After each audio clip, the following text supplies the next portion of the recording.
जाकर के बांसुरी से उसके पांचों फरों पे इस प्रकार से घिसा बांसुरी को, हड़बड़ा करके जुट गया काली। जैसे ही कृष्ण को देखा, क्रोध के मारे जोर जोर से फुंकार करने लगा, क्रोधित होने लगा काली। अपने नागपाश से कन्हैया को लपेट लिया। नाग की कुंडली बड़ी मजबूत होती है।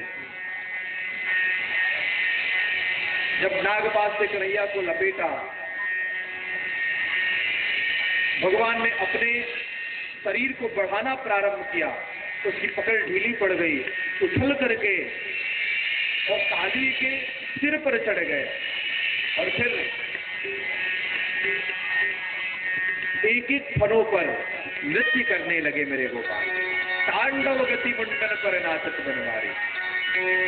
सुखदेव जी लिखते हैं, यद यद सिरो न नमते सतैक चेष्टा तत्तन ममर्द खरदंड घरोंग्रिपातई।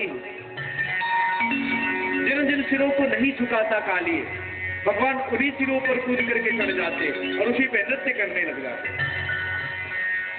कभी कभी दो फनों के बीच में जो ज्वाइंट है उसमें मेरे गोपाल के चरण फंस जाते और खून का फव्वारा निकल पड़ता।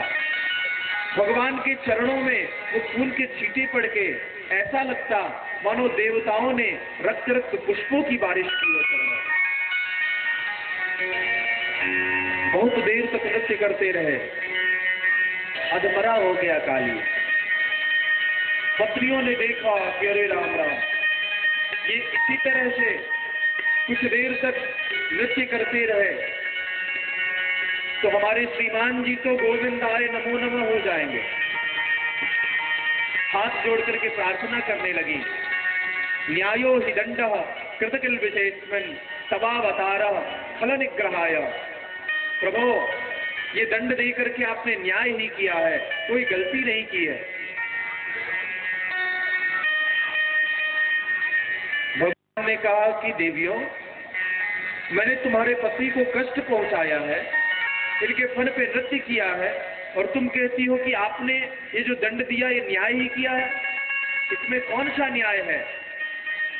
बड़ा सुंदर स्तुति किया नागपत्नियों ने। गोपाल, जिस प्रकार से किसी मरीज के शरीर में कहीं फोड़ा हो जाए तो डॉक्टर उसका ऑपरेशन करता है, उस ऑपरेशन में भी उसका अनुग्रह ही छिपा होता है। क्रोधोपिते अनुग्रह एव सम्मतम। उसी प्रकार से हमारे श्रीमान जी के मन में जो अहंकार का फोड़ा हो गया था, आपने उसको ऑपरेट करके निकाल दिया है, उसका इलाज कर दिया है। भगवान प्रसन्न हो गए। देवियों, क्या चाहती हो? नागपत्नियों ने कहा, ननाक पृष्ठ्यम न च पारमेष्ठ्यम न सार्वभौमम न रसाधिपत्यम न योग सिद्धिर अपुनर्भवम वा। मुझे पारमेष्ठ्य नहीं चाहिए, मुझे आधिपत्य नहीं चाहिए, मुझे योग सिद्धि नहीं चाहिए, मुझे मोक्ष भी नहीं चाहिए। चाहिए क्या वो बताओ। नागपत्नियों ने कहा, प्रभो, वांछन्ति तत्पादरज प्रपन्ना। मुझे आपके चरणों की धूल ही चाहिए। भगवान ने मन ही मन कहा कि ये नागपत्नियां बहुत चालाक हैं। पति को बचाने का तरीका देखो इन्होंने कैसा बढ़िया ढूंढा। अरे कोई व्यक्ति गंगा में स्नान कर रहा हो और उससे कोई कहे कि महाराज जरा चरणों की धूली दे दो। अब चरणों की धूली तो वो तब देगा जब गंगा से बाहर निकले, जमीन पर चले, चरणों में धूल लगे, तब निकाल के देगा। मैं काली के फन पे नृत्य कर रहा हूं, चरण रक्त से धुल चुके हैं। अब चरणों में रज तो तब लगेगा जब मैं जमीन पर उतरूंगा और मेरे चरणों में भूमि का रज लगेगा, तब तो इसे दूंगा। तो पति को बचाने का तरीका देखो। ताकि भगवान फन से कैसे उतरे। बोले मुझे और कुछ नहीं चाहिए, वांछन्ति तत्पाद रज प्रपन्ना, मुझे आपके चरणों की धूल चाहिए। भगवान प्रसन्न हो गए, फन से नीचे उतर गए। नीचे उतरे, जैसे ही उतरे काली पुनः फुंकार मार करके खड़ा हो गया। नागपत्नियों ने इशारा किया, बड़ी मुश्किल से तो जैसे तैसे फन से उतारा है इन्हें, एक बार फिर चढ़ गए तो इस बार तो गोविंदाय नमो नमः करके ही उतरेंगे। चलो चरणों में प्रणाम करो। काली ने कहा क्यों करें हम प्रणाम, अरे हमने कोई गलती की है? भगवान ने कहा क्यों काली, तुमने गलती नहीं की, इस पूरे हृदय को, इस पूरे कुंड को तुमने विषैला बना के रख दिया। काली ने कहा प्रभु इसमें हमारी क्या गलती है? भवान ही कारणम तत्र सर्वज्ञो जगदीश्वर। मुझे एक बात बताइए, इस सारी सृष्टि को कौन बनाता है? बोले मैं बनाता हूं। काली ने कहा तो सर्पों को तो आप निश्चित रूप से नहीं बनाते होंगे। परमात्मा ने कहा नहीं नहीं, सर्पों को भी मैं ही बनाता हूं। बोले हमारे अंदर विष किसने भरा? बोले हमने भरा। तो बनाया आपने हमें, विष हमारे अंदर आपने भरा, क्रोध हमारे अंदर आपने दिया, फिर जल विषैला हुआ, तो हमारी इसमें क्या गलती है? भवान ही कारणम तत्र सर्वज्ञो जगदीश्वर वयम खला सहोत्पत्त्या तामसा दीर्घमन्यवः स्वभावो दुस्त्यजो नाथ लोकानाम यद सत्ग्रह। प्रभु हम तो खल जन्म से हैं, वयम खला सहोत्पत्त्या, उत्पत्ति के साथ ही खल थे, तामसा क्रोधी स्वभाव है, दीर्घमन्यवः और स्वभावो दुस्त्यजो नाथ हो, नेचर और सिग्नेचर कभी बदलता नहीं, आप जानते हो, इंग्लिश की कहावत है। संस्कृत में ट्रांसलेट करके इस स्वभावो दुस्त्यजो नाथ हो, इसी का इंग्लिश में ट्रांसलेट किया हुआ है। नेचर और सिग्नेचर चेंज नहीं होते। स्वभावो दुस्त्यजो नाथ कह रहा है काली। तो विष आपने हमारे अंदर दिया, क्रोध भी आपने भरा, हम किस प्रकार से दोषी हुए? भगवान ने कहा काली तुमको मैंने विष दिया, क्रोधी बनाया, सर्प बनाया, तो तुम्हारे रहने के लिए रमणक द्वीप का भी तो निर्माण किया है हमने, तुम वहां क्यों नहीं रहते? काली ने कहा प्रभु ये आपका गरुण खाने के लिए आ जाता है, और ये जो काली हृदय है ये सौभरी ऋषि की तपस्थली है। गरुण आके यहाँ मछली खाया करते थे, सारी मछलियां एक दिन कातर होकर के सौभरी ऋषि से प्रार्थना की, प्रभु गरुण आकर के हमारे बच्चों को खा जाया करते हैं। सौभरी ऋषि को दया आ गई, आशीर्वाद दिया मछलियों को, गरुण को शाप दिया, अत्र प्रविश्य गरुणो यदि मत्स्यान् सखादति सद्य प्राणैर्वियुज्येत। आज के बाद यहां आकर के गरुण यदि मछलियों को खाएगा तो वो तुरंत अपने प्राणों का त्याग कर बैठेगा। काली ने कहा प्रभु रमणक द्वीप में गरुड़ से डर लगता था, इसलिए आकर के यहां रह गया। भगवान ने कहा अब तुमको गरुड़ से डरने की कोई आवश्यकता नहीं है, क्योंकि मैंने तुम्हारे सिर पर मुहर लगा दी है, सिर पर चरणों की छाप पड़ गई है।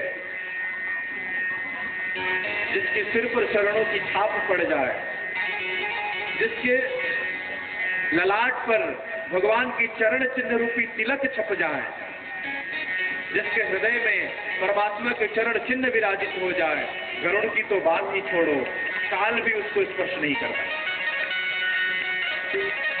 भगवान ने निर्भय करके काली को रमणक द्वीप में भेजा। यह जल तत्व की शुद्धि की है परमात्मा ने। पांचों तत्वों की शुद्धि की है परमात्मा ने प्रज्ञा।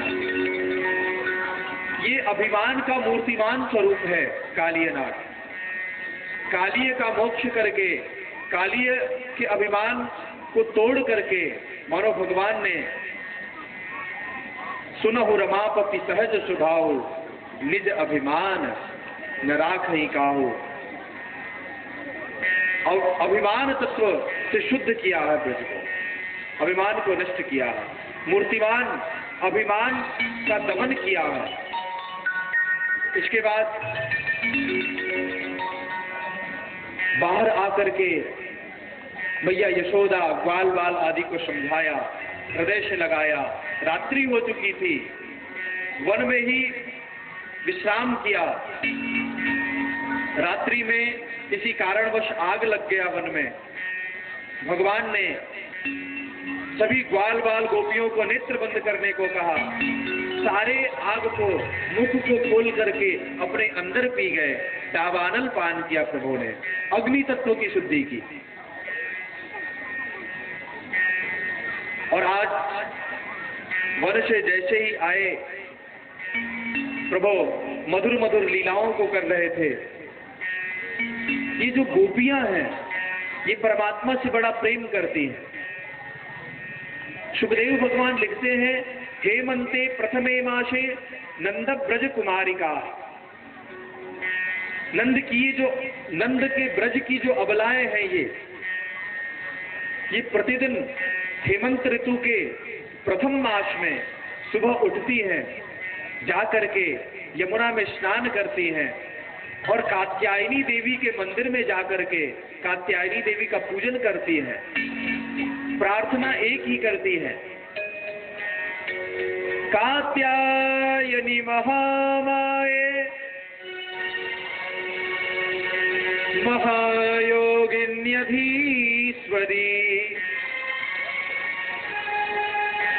नंद गोपसुतं देवी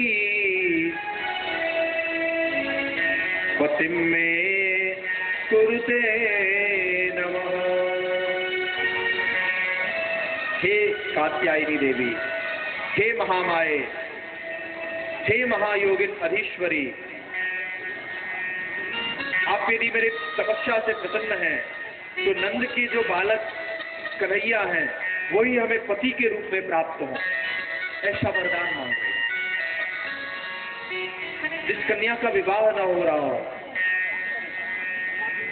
अगहन के मास में न हो सके तो किसी भी मास में सुबह स्नान करके इस मंत्र का जप करे भगवती के सामने, शीघ्र विवाह हो जाता है। लेकिन एक गलती कर गई कन्याएं, ये ब्रज गोपिकाएं यमुना स्नान को जाती हैं, अपने सारे वस्त्रों को उतार करके वृक्ष पर टांग देती हैं, निर्वस्त्र हो करके और यमुना में स्नान करती हैं। देखिए भगवान ने सोचा, भगवान गोपियों से मिले सुबह सुबह, गोपियां ये जो आप निर्वस्त्र होकर के स्नान करती हैं यमुना में, ये वरुण का अपराध है। वरुण के जल के देवता है वरुण, इसलिए जल में कभी नग्न स्नान नहीं करना चाहिए, वरुण का अपमान होता है। ये तो आध्यात्मिक दृष्टि हो गई। और लोक व्यवहार में भी आप वस्त्र को पेड़ पर टांग करके चली जाती हैं। यदि किसी दुष्ट पुरुष ने आपके वस्त्रों का अपहरण कर लिया तो आप पुनः स्नान करके कैसे आ पाओगी? गोपियों ने कहा, लाला तो पहले खुद तो सुधर जा, फिर मुझे सुधारना, फिर हमें समझाना। उपदेश देने चले हैं लाला। भगवान की बात को व्यंग में टाल दिया, सम्मान नहीं दिया बात को। भगवान ने कहा, ये चोरी से नहीं समझने वाली, ये तो प्रैक्टिकल से समझती है। गोपियां एक दिन सुबह में स्नान कर रही थी, भगवान पहुंचे, जाकर के गोपियों के वस्त्र को उठाया, लेकर के पेड़ पर चढ़ गए। निर्वस्त्र गोपियां स्नान कर रही थी।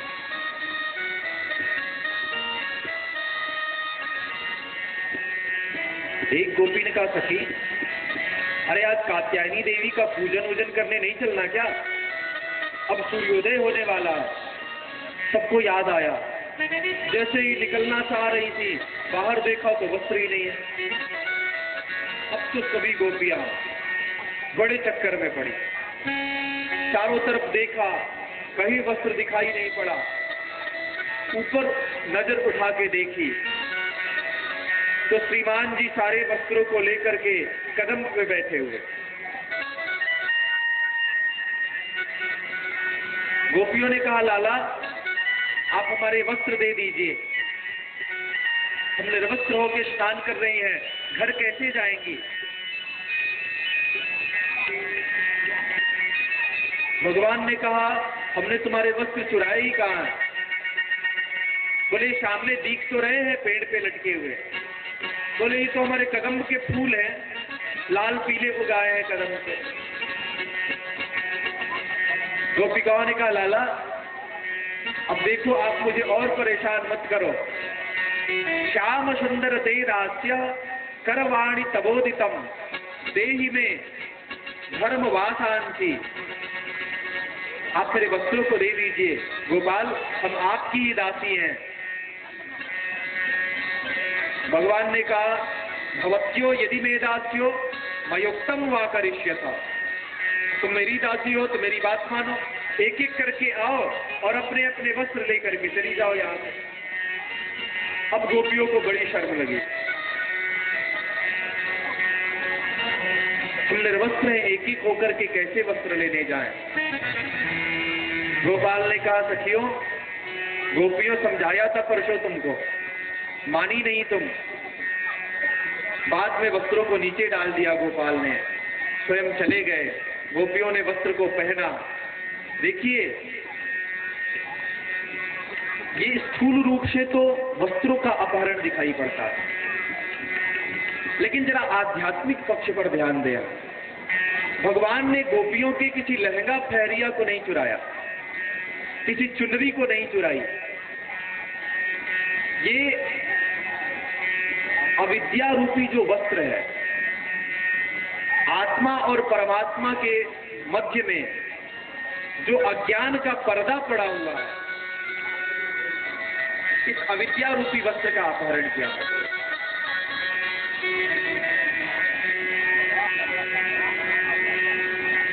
आत्मा और परमात्मा के बीच में अज्ञान की कड़ी को नष्ट किया परमात्मा ने, किसी लहंगा फहरिया को नहीं चुराया। अच्छा, स्थूल रूप से भी देखें, कुछ लोग कहते हैं महाराज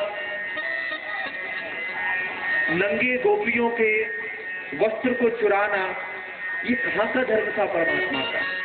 ये तो किसी कामुक व्यक्ति का लक्षण दिखता है। आप ध्यान देंगे, इस समय मेरे गोपाल की उम्र मात्र 6 वर्ष है। 6 वर्ष की उम्र है। अब सोचिए 6 वर्ष के बालक के मन में कहीं काम का प्रवेश हो सकता है क्या?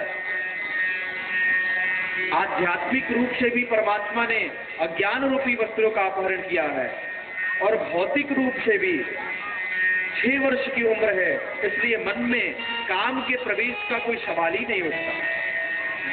गोपियों को वस्त्र अपहरण करके उपदेशित किया परमात्मा ने, वरुण का अपराध नहीं करना चाहिए। आज गोपाल जब लौट करके घर आए तो देखा क्या, बड़ी सुंदर सुंदर, बड़ी सौंधी सौंधी सुगंध आ रही है। घर में जैसे ही घुसे सुगंधी बढ़ती चली गई। किचन में घुसे, देखा मैया पकौड़ियां छान रही है, नाना प्रकार के व्यंजन बना रही है। जैसे ही कन्हैया घुसने लगे, भैया ने कहा दूर दूर दूर, बाहर ही नहीं हो लाला, अंदर प्रवेश मत करना। भगवान ने कहा क्यों मैया? बोले लाला आज जय जय के ताई भोग बन रहे हो, ये प्रसाद बन रहा है, पहले जय जय को भोग लगाएंगे, फिर तुमको भी खिलाएंगे। भगवान ने कहा मन में कि ये सबसे बड़े जय जय तो हम हैं, अब हमसे भी बड़ा जय जय कौन आ गया। नंद बाबा के आ गए, भैया से पूछा, भैया ये जय जय कैसे होए। भैया ने कहा, तू जा बाबा से पूछ, तू प्रश्न बहुत करता है, मेरा दिमाग मत खा, मुझे ये भोग बनाना है परमात्मा का। नंद बाबा के आ गए, नंद बाबा ने समझाया, लाला पर्जन्यो भगवान इंद्रो मेघस्यात्ममूर्तया।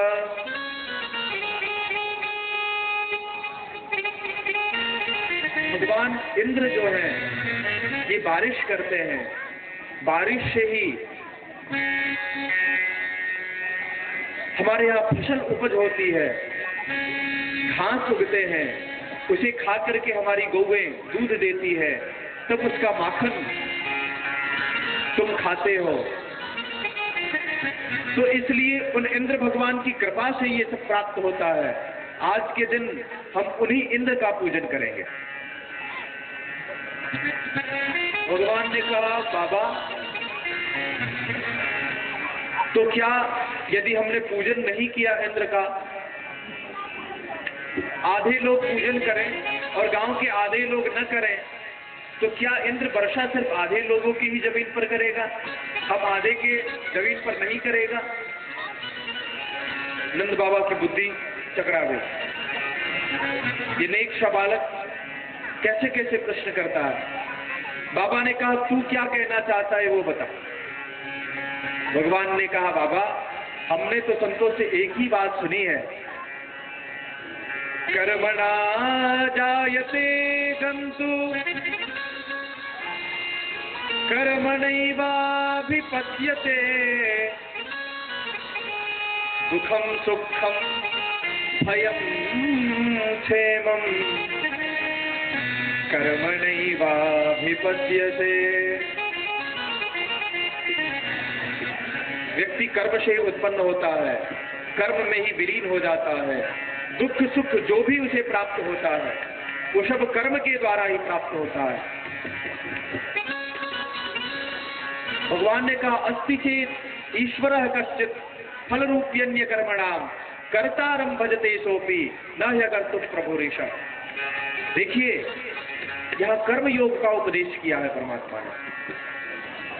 भगवान ने कहा कि बाबा अस्ति चेत ईश्वरः कश्चित्, यदि भगवान नाम की कोई चीज है संसार में, वो भी फल उसे ही देती है जो कर्म करता है। कर्तारं भजते सोपि न ह्यकर्तुः प्रभुरीशः। भगवान ने हमें 2 हाथ दिए हैं, 2 पैर दिए हैं, बुद्धि दी है, कर्म करके हम अपना भरण पोषण कर पावे। हम कमरे में बंद हो जाएं, बाहर से ताला लगवा के, अंदर से ताला लगा के चाबी बाहर फेंक दें और कहें कि परमात्मा की इच्छा होगी तो हमें अंदर ही भोजन दे जाएंगे। ऐसा करने से भोजन तो मिलेगा नहीं, नाराज परमात्मा ऊपर से हो जाएंगे। देखो इस बेवकूफ को, मैंने बुद्धि दी इसे, हाथ दिए इसे, पैर दिए, भरा पूरा शरीर दिया, अब भी भोजन के लिए मुझ पे आश्रित है। कर्म हम करें, कर्म करते करते जब कर्म से किसी कार्य की सिद्धि न प्राप्त हो, कर्म की अत्यंत चेष्टा के बाद भी जिसका फल हमें न प्राप्त हो पा रहा हो, तब अंत में परमात्मा सहयोग करके और उसमें हमें सिद्धि दिलाते हैं। परमात्मा की भूमिका लास्ट में है। जैसे कोई बालक को चलाना सिखा रहा हो तो बालक को छोड़ देते हैं चला करके, वो चलता है कुछ दूर। जैसे ही गिरने को होता है तो माता पिता उसके पीछे पीछे होते हैं, तुरंत पकड़ लेते हैं। हम कर्म करते रहें, कर्म करते करते जब थक जाएं, तब भी फल की प्राप्ति नहीं हो, तब परमात्मा कृपा करके हमें उठा लेते हैं और कृपा करके फल की सिद्धि करा देते हैं। भगवान ने कहा बाबा हमारे साक्षात देवता तो गिरिराज जी हैं, इनके यहाँ जाके हमारी गायें चरती हैं, इनसे फल घास हमें प्राप्त होता है, हमें पूजा गोवर्धन का करना चाहिए। बाबा को मनाया, इंद्र के पूजन को छोड़ करके सभी ग्वाल वालों ने आज गोवर्धन पूजन का उत्सव मनाया है। सुंदर सुंदर जो पकवान बनाए थे, 56 भोग लेकर के बैलगाड़ियों पे लाद करके, खुरचन है खीर मोहन, खीरसा और खुरमी खीर, 56 भोग के नाम सुन लीजिए कम से कम। खुरचन है खीर मोहन, खीरसा और खुरमी खीर, खजला जलेबी कलाकंद बालूशाही है, मोहन थार मेवा बाटी, मठरी मैसूर पाक, पेड़ा रसगुल्ला संग रबड़ी सुहाई है। इसने सब भोगों को बनाया। गुजिया नमकीन सेब, गुजिया सकल पारे, संग में समोसा और पकौड़ी भी सुहाई है। मधुप श्याम नंद बाबा यशोदा सब सामग्री लेकर गिरिराज आज भोग में सजाई है। 56 भोग को बैलगाड़ियों पे सजा करके सभी गिरिराज जी का पूजन करने के लिए जा रहे हैं। हम लोग भी गोवर्धन जी के श्री गिरिराज शरण प्रभु के शरण में पहले एक बार चलते हैं, पुनः आगे का पूजन करके पहुंच करके पूजन करेंगे। सभी लोग प्रेम से गाइए। मैं तो गोवर्धन को जाऊं मेरे वीर नाय माने मेरो, मैं तो गोवर्धन को जाऊं मेरे वीर नाय माने मेरो मनुआ, मैं तो गोवर्धन को जाऊं मेरे वीर नाय माने, मैं तो गोवर्धन को जाऊं मेरे वीर नाय माने मेरो मनुआ, मेरो मनुआ जय हो, मेरो मनुआ नाय माने मेरो मनुआ, फकीरी नाय माने मेरो मनुआ, नाय माने मेरो मनुआ, नाय माने मेरो मनुआ, अरे नाय माने मेरो मनुआ, फकीरी नाय माने जो कनुआ, मैं तो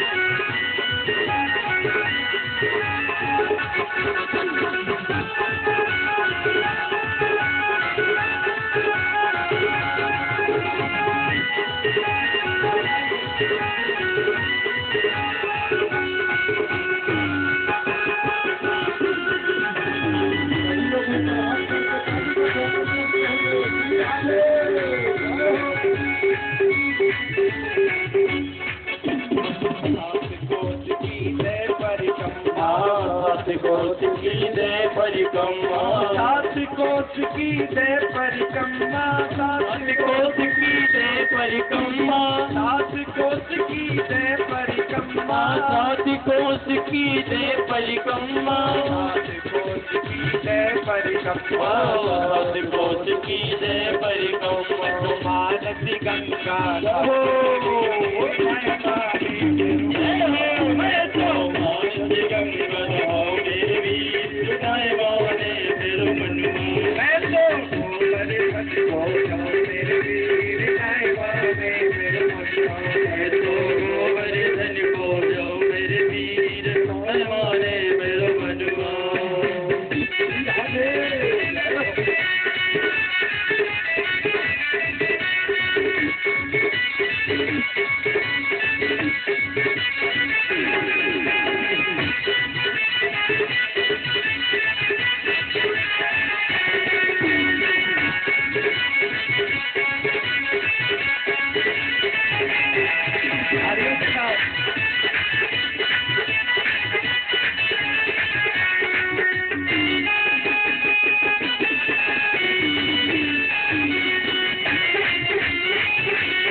शेर की करूं कढ़ाई, हाथ शेर की करूं कढ़ाई, हाथ शेर की करूं कढ़ाई, हाथ शेर की करूं कढ़ाई, हाथ शेर की करूं कढ़ाई, हाथ शेर की करूं कढ़ाई, खड़े न्योत निभाओ मेरे वीर नायबाने मेरो मनवा, बड़े निभाओ मेरे वीर नायबाने मेरो मनुआ,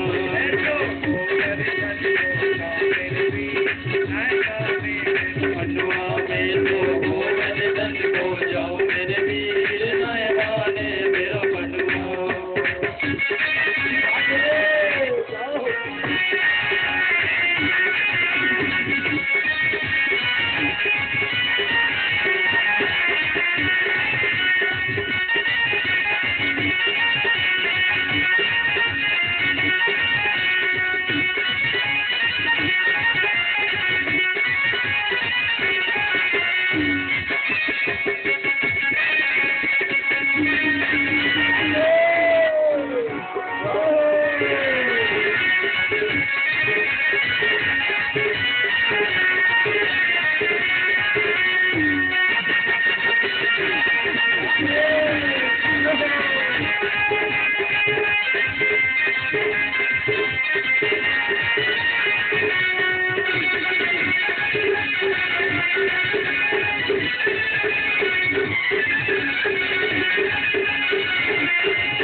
गिरिराज पे दूध चढ़ाओ, श्री गिरिराज पे दूध चढ़ाओ, श्री गिरिराज पे दूध चढ़ाओ, श्री गिरिराज पे दूध चढ़ाओ, श्री गिरिराज पे दूध चढ़ाओ, श्री गिरिराज पे दूध चढ़ाओ, श्री गिरिराज पे दूध चढ़ाओ, श्री गिरिराज पे दूध चढ़ाओ। मैं तो बेड़ा मेरे वीर नायबाने, मैं तो बेड़ा भोग लगाऊं मेरे वीर नायबाने मेरो मनुआ, मैं तो हो जाओ मेरे वीर नायबाने मेरो मनवा। अरे नायबाने मेरो मनुआ सकीरी, नायबाने जो मनुआ, मैं तो गोवर्धन को जाओ मेरे वीर नायबाने मेरो मनुआ, मैं तो गोवर्धन को जाऊं मेरे वीर नायबाने मेरो मनुआ, सकीरी नायबाने मेरो मनुआ, सकीरी नायबाने मेरो मनुआ। बोलिए गिरिराज धरण की जय हो बाल कृष्ण लाल की जय, जय जय श्री राम। सारे ग्वाल बाल बैलगाड़ियों पे सारी सामग्री को सजा करके और गिरिराज जी के पूजन के लिए गए। जा करके स्नान कराना प्रारंभ किया। अब 7 कोस के गिरिराज जी हैं। 7 कोस के गिरिराज जी दूर दूर से यमुना से जल ला करके स्नान कराने में सारे ग्वाल बालों के पसीने छूटने लगे। कन्हैया, ये तेरो देवता बड़ो महंगो पड़ गयो, या को स्नान कराए में तो हमारे पसीने छूट गए लाला। अब इतनी दूर से यमुना से पानी भर भर के लानो पड़े। कन्हैया ने कहा कि तुम चाहो क्या? बोले जल की कुछ यही व्यवस्था हो जाती तेरे देवता की कृपा से। भगवान ने वही मानसी गंगा को प्रकट कर दिया। बोलिए मानसी गंगा की। सुंदर स्नान कराया, भोग लगाया। ग्वाल बालों ने कहा कि देख लाला, हम इंद्र की पूजा करते थे, तुलसी पत्र छोड़ दिया, इंद्र ने भोग लगा लिया, ऐसा मान लेते थे। लेकिन तेरे देवता की पूजा में ऐसा नहीं चलेगा। तेरे देवता को तो साक्षात प्रकट होकर भोग लगाना पड़ेगा।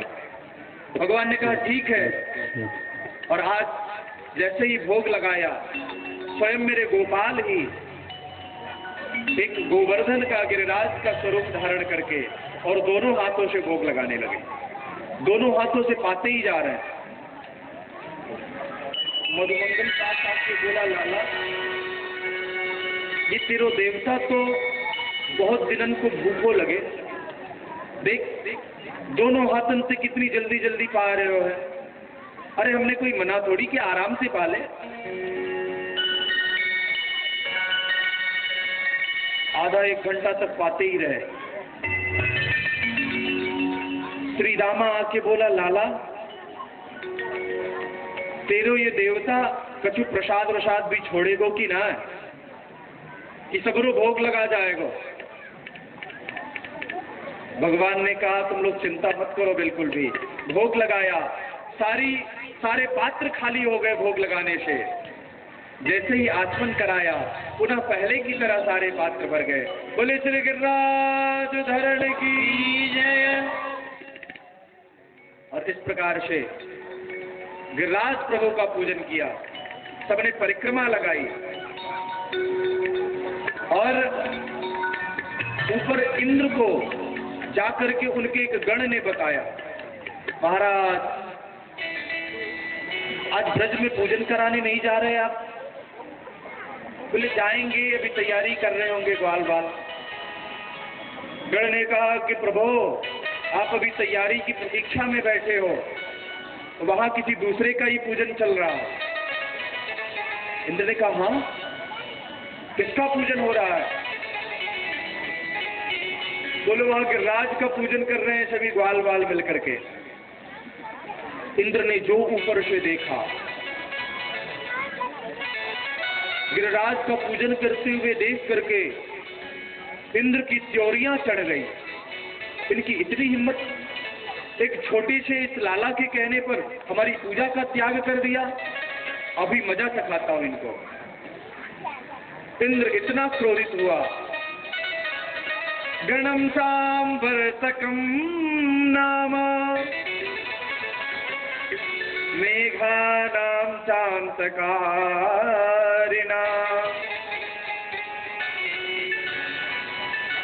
प्राचोदयत् सुसंक्रुद्धो श्रीमान् योजन आश्रितः।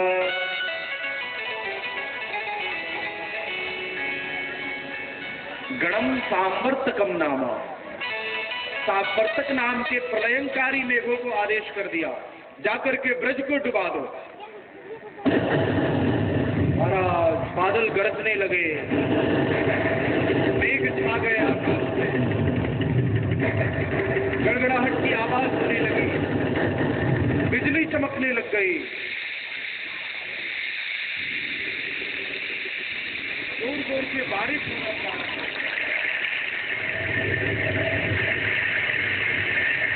और हाथी के सूंड के इतने मोटे मोटे धार प्रवाहित हो रहे थे।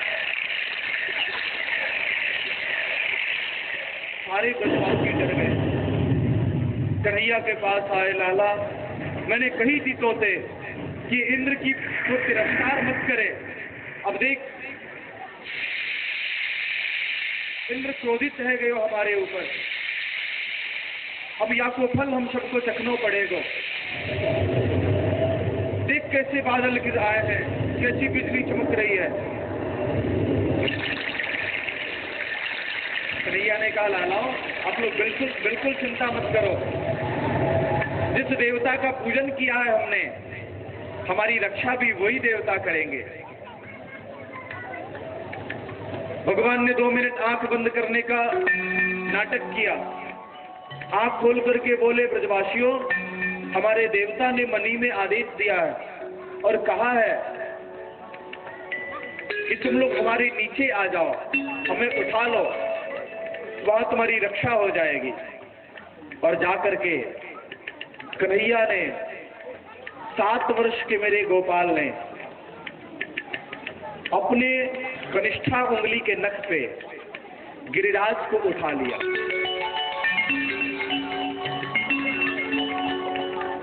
7 वर्ष के श्याम 7 कोष गिरिराज को, 7 वर्ष के श्याम 7 दिवस नख पे धरियो,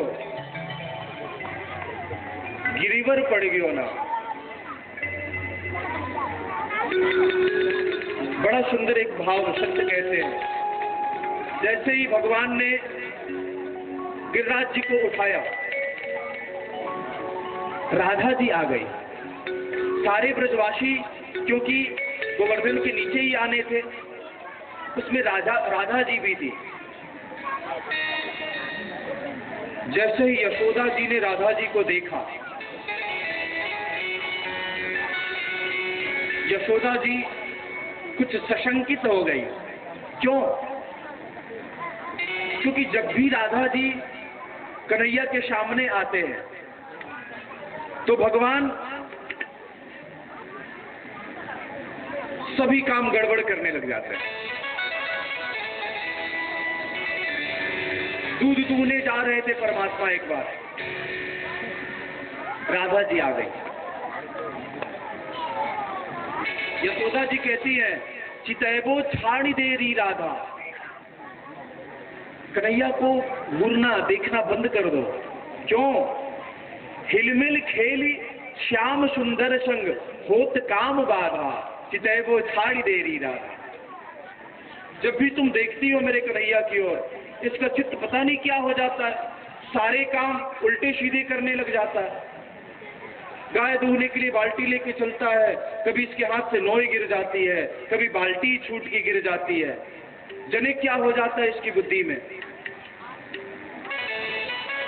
कबहू करते गिरत दोहिनी, कबहू छूटत नोय, और कबहू दुहत वृषभ को मोहन, का जाने का होए।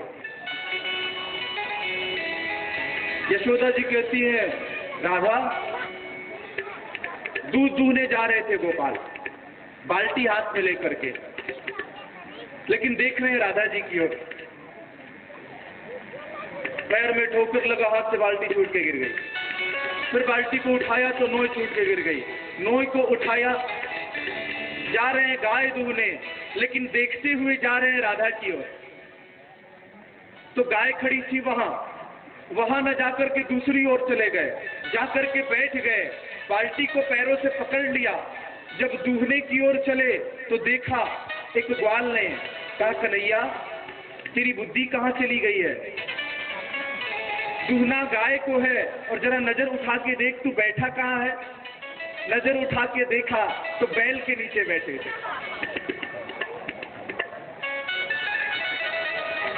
यशोदा जी कहती हैं, कबहू दुहत वृषभ को मोहन, का जाने का होए, चितैबो छाड़ी देरी राधा। बैठो रहो भवन आपने, सिया काहे को आवे, मृग लोचनी हरि को मन मोहत, जब तो ही देख दुहावे।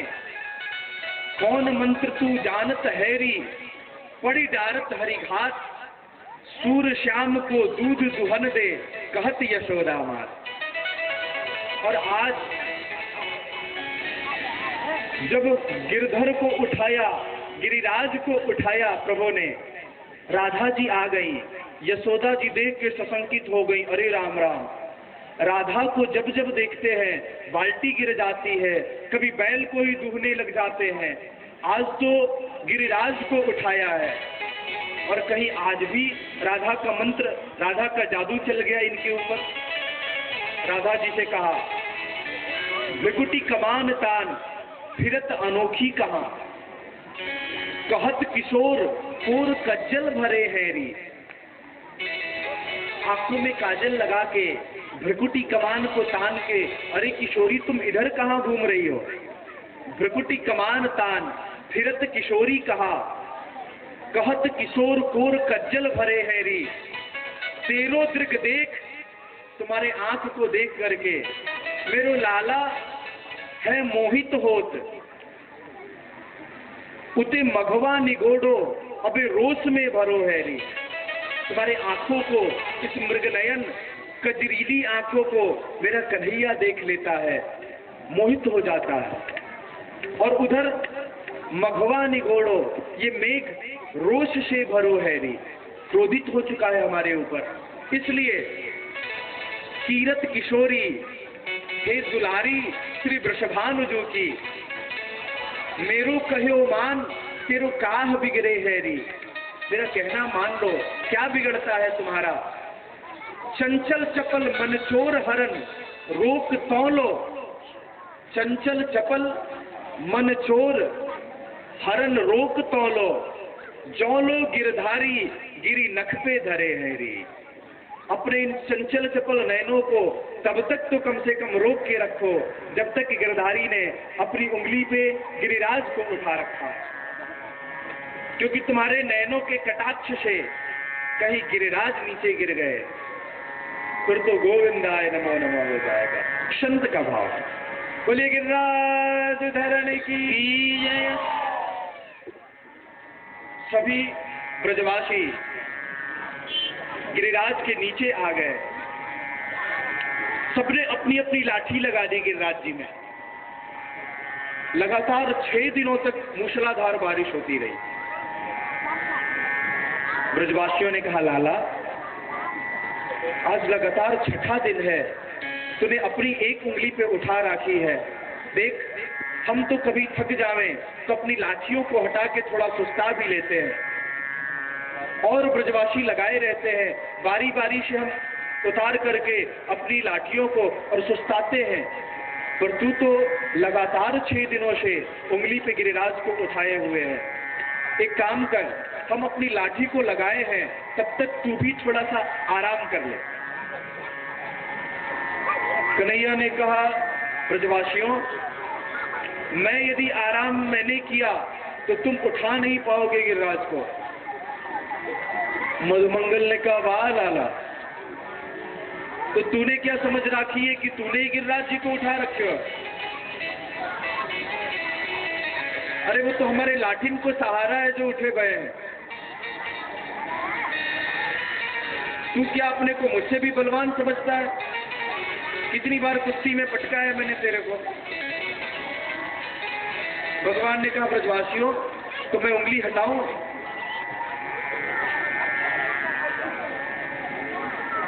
बोलिए श्री बाल कृष्ण लाल की जय। भगवान ने कहा, ब्रजवासियों, तो मैं उंगली हटाऊं?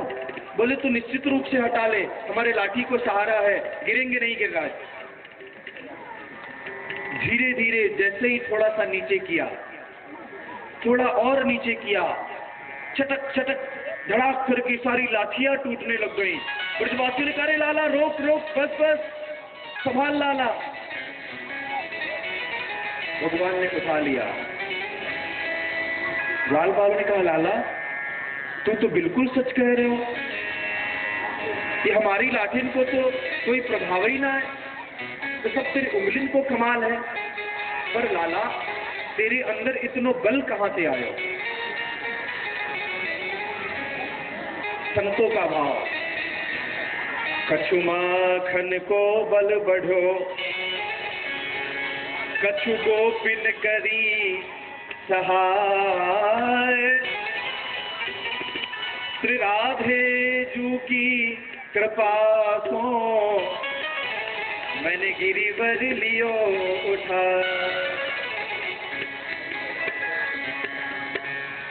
भगवान ने कहा, लालाओं, तुम लोग जो घूर घूर करके मुझे देखते रहते हो ना, तो आंखों से तुम्हारे मुझे शक्ति प्राप्त होती रहती है। तो तुम सबकी शक्ति के कारण इस गिरिराज को मैंने उठा रखा। श्री रामा ने कहा, अरे लाला, तभी हम सोच रहे कि आजकल हम कमजोर कैसे होते जा रहे हैं। तू माखन चुराता चुराता और शक्ति भी चुराने लग गया। इस प्रकार से गिरिराज के नीचे भी अनेक लीला। आज 7 दिनों से लगातार सांवर्तक नाम के वेग प्रलयंकारी बारिश कर रहे हैं। हाथी के सूंड इतनी मोटी मोटी धारा बारिश की गिर रही है। 7 दिनों तक लगातार बरसते रहे मेघ। सारा जल खाली हो गया, एक एक बूंद बरसा दिया अपना। इंद्र के सामने जाकर के हाथ जोड़ दिए, महाराज हमारा सारा स्टोर समाप्त हो गया, टैंक का सारा पानी खत्म हो गया, बैलेंस नहीं है पानी का अब हमारे पास। इंद्र ने कहा, कोई बात नहीं, इतने जल से तो पूरा ब्रज बह ही गया होगा। एक सेवक को भेजा, जाके देख करके आओ ब्रज। सेवक गया देखने के लिए, आकर के कहा, महाराज ब्रज में तो धूल उड़ रही है, ब्रज में तो हवा के वेग से धूल उड़ रहे हैं। इंद्र ने कहा क्या, तो ये सारा जल कहाँ गया? हाथ जोड़ दिए, महाराज हमको कुछ पता नहीं, इतने जल से तो पूरी पृथ्वी डूब जाए, यहाँ ब्रज ही नहीं डूबा। इसकी जांच सीबीआई को देनी चाहिए। जब किसी सेवक से पता नहीं चला तो जांच का जिम्मा गुप्तचर विभाग को दे दिया। गुप्तचर विभाग हुआ करते थे, आज इंग्लिश में क्राइम विभाग, ये जो सीबीआई है।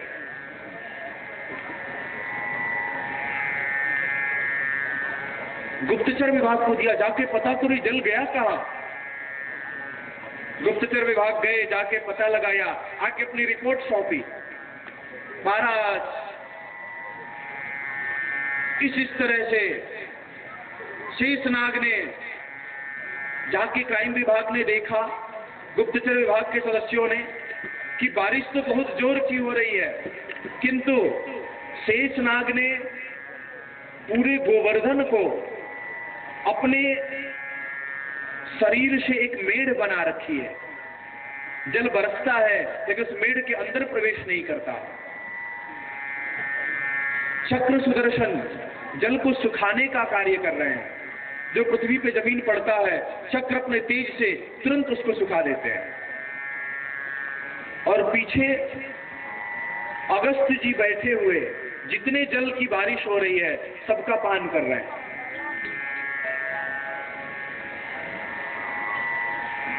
इंद्र ने कहा चक्र सुखा रहा है, बात समझ में आई। नाग ने घेरा बना के जल प्रवेश नहीं होने दे रहा है, ये बात भी समझ में आई। ये अगस्त्य जी जल पी रहे हैं।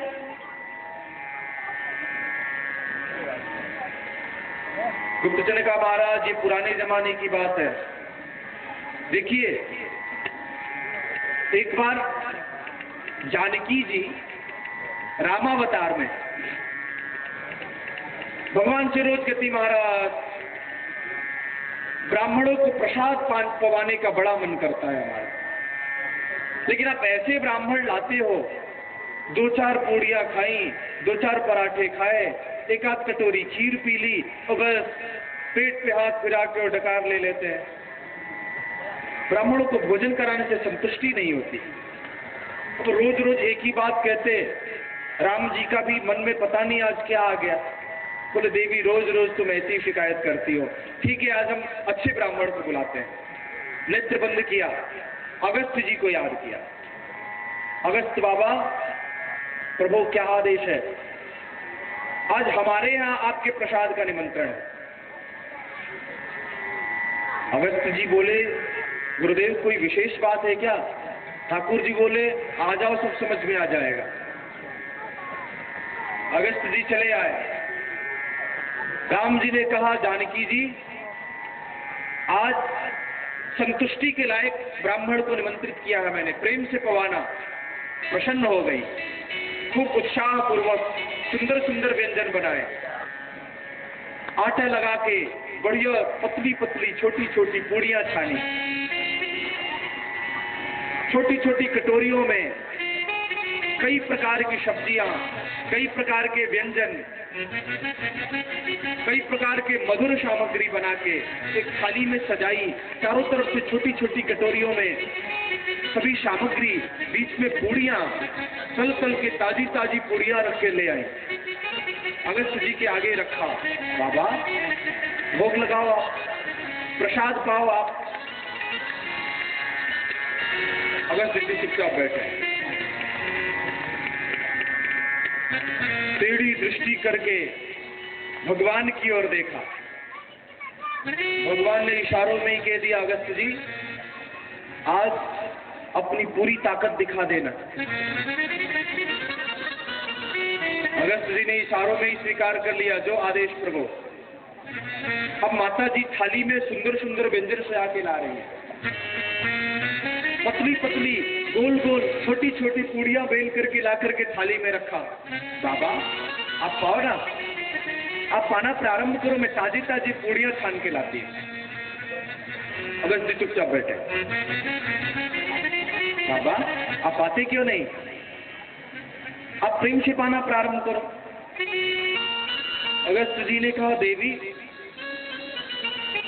मुझे ये समझ में नहीं आ रहा, इन छोटे छोटे कटोरियों को और इन पतली पतली पूड़ियों को देख करके मुझे समझ में नहीं आ रहा है कि इन कटोरियों की सब्जी को मैं कान में डालूं, कि नाक में डालूं, कि मुंह में डालूं। जानकी जी प्रसन्न हो गई, आज कोई खाने वाला ब्राह्मण मिला। बढ़िया आटा लगाया, बड़े बड़े कटोरियों में सब्जी परोसी, खीर परोसी। बाबा अब तो पाओ। पाना प्रारंभ किया। अब पाना जैसे ही प्रारंभ किया, जानकी जी पूरी परोस के जाती आती तो पूरी और सब्जी दोनों खा लेती। जाती सब्जी लेकर के आती, सब्जी डालती तो देखती थाली में पूड़ी नहीं है। पुनः जाती पूड़ी लाने के लिए, और जब तक पूड़ी लेकर के आती तब तक थाली में सब्जी समाप्त। सब्जी और पूड़ी लेने जाती तो इधर खीर समाप्त।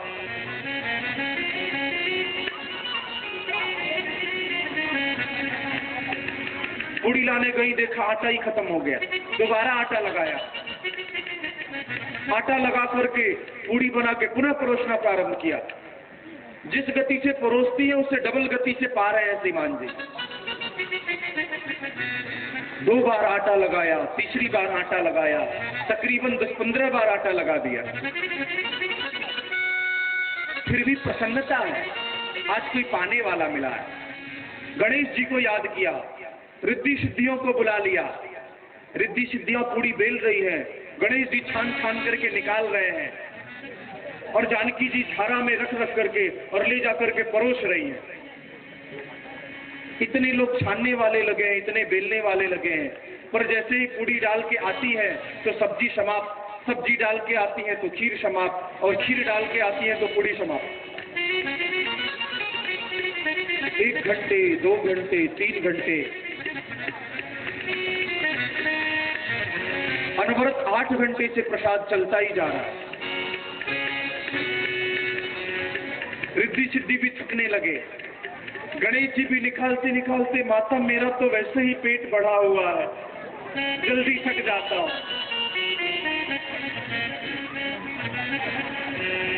शाम हो गई, रात्रि बीतने लगी, आज दूसरा दिन चल रहा है भोजन का, करते ही जा रहे हैं।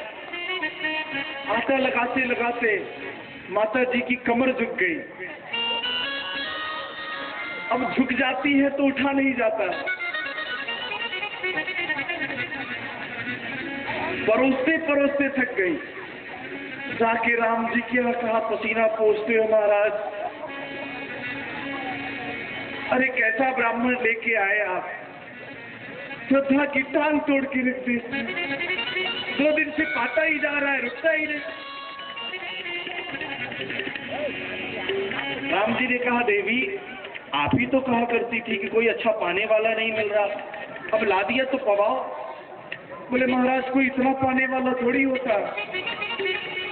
आटा लगा लगा के परोस परोस के कमर में दर्द हो गया, कमर से झुक जाओ तो उठा नहीं जाता है।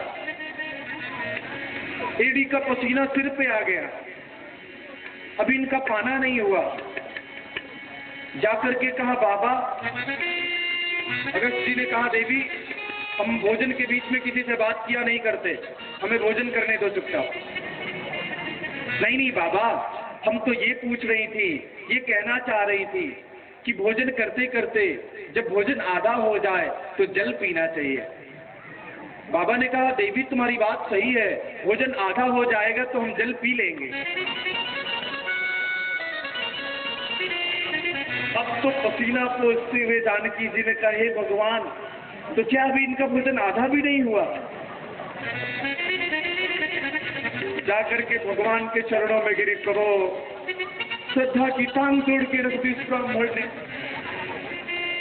कमर से उठा नहीं जाता है, ललाट से पसीना रुक नहीं रहा है, अब तो मूर्छित होकर ही गिर जाऊंगी। भगवान ने इशारा किया, अगस्त जी ने जोर कर डकार लिया, देवी हो गया आधा भोजन, लाओ जल। जानकी जी ने हाथ जोड़ दिया, महाराज जब भोजन 3 दिन लगातार किए हो तो पानी भी एक आध घड़े से तो आपका काम चलेगा नहीं, पानी पिलाने की क्षमता नहीं है मेरे अंदर। भगवान ने कहा, अगस्त्य जी आप तो योगी हो, पानी भोजन इस जन्म में, पानी अगले जन्म में पीना। अगस्त्य जी ने कहा, जो आ गया प्रभु। रामावतार में भोजन किया, कृष्णावतार में जितना जल गिराया था अमृतक नाम के मेघों ने, पीछे अंजलि लगा करके अगस्त्य जी ने सारा पानी पी लिया। भगवान ने कहा, अगस्त्य जी आ जाओ, अब पानी पीने का निमंत्रण है। पिछली बार भोजन का निमंत्रण था, अब पानी का निमंत्रण है, थक के पियो, कोई कमी नहीं है पानी की। ब्रज में चारों तरफ धूली धूल उड़ रहा था। इंद्र ने जब देखा, अभिमान नष्ट हो गया, ये तो साक्षात मेरे परमात्मा हैं, आकर के 17 श्लोक में स्तुति करी। भगवान प्रसन्न हो गए।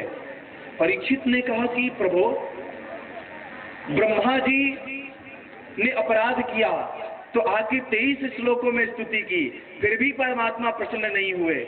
इंद्र ने 17 श्लोकों में ही की और प्रसन्न हो गए। सुखदेव भगवान कहते हैं, कार्य पे ध्यान दो।